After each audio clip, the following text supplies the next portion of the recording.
ایلیا حضور کے زمانے میں یروشلم کو کہتے تھے۔ یہ یروشلم تھا جب حضرت سلیمان کی حکومت تھی اور یہاں پر معبد سلیمانی، ہیکل سلیمانی قائم ہوا۔ پھر یہ یروشلم ہی رہا ہے تاریخ میں، یہاں تک کہ سن 70 عیسوی میں جب ٹائٹس رومی جنرل نے اس کو گرایا، ختم کیا، سیکنڈ ٹیمپل گرا دیا اور یہاں سے یہودیوں کو کہا نکل جاؤ، یہاں سے کوئی یہودی باقی نہیں رہا، تب بالکل تہو بالا برباد کر دیا۔ اس کے کوئی 150 سال بعد ہیڈریان، رومن ایمپرر ہیڈریان، اس نے پھر دوبارہ آباد کیا اس شہر کو۔ 150 سال تک یہ بالکل بنجر اور بالکل غیر آباد پڑا تھا۔ اب ہیڈریان نے جب آباد کیا تو اس کا نام ایلیا رکھا، اب یروشلم نام نہیں تھا۔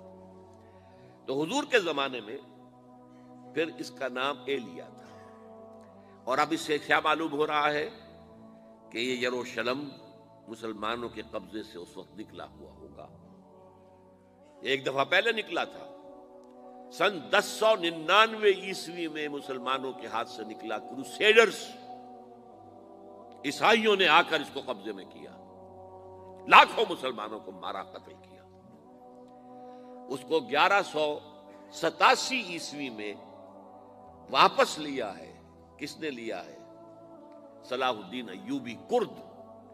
عرب کھوکھلے ہو چکے تھے، عربوں نے کھویا، واپس نہیں لے سکے، بہت حکومت کر چکے تھے، 400-500 برس کی حکومت کر کے، اور ان کے عیش اور ان کے آرام، اب ان میں جان نہیں تھی کہ وہ واپس لے سکے۔ واپس لینے والا گرم کرد خون تھا، صلاح الدین ایوبی۔ تو گویا کہ اب آپ سمجھئے کہ 88 برس تک عیسائیوں کا قبضہ رہا یروشلم پر۔ اب 1967 میں یہودیوں نے قبضہ کیا ہے، اور اب 38 برس تو ہو گئے، 88 نہیں تو 38 برس تو ہو گئے، لیکن وہ دور آئے گا کہ اب پھر لیں گے۔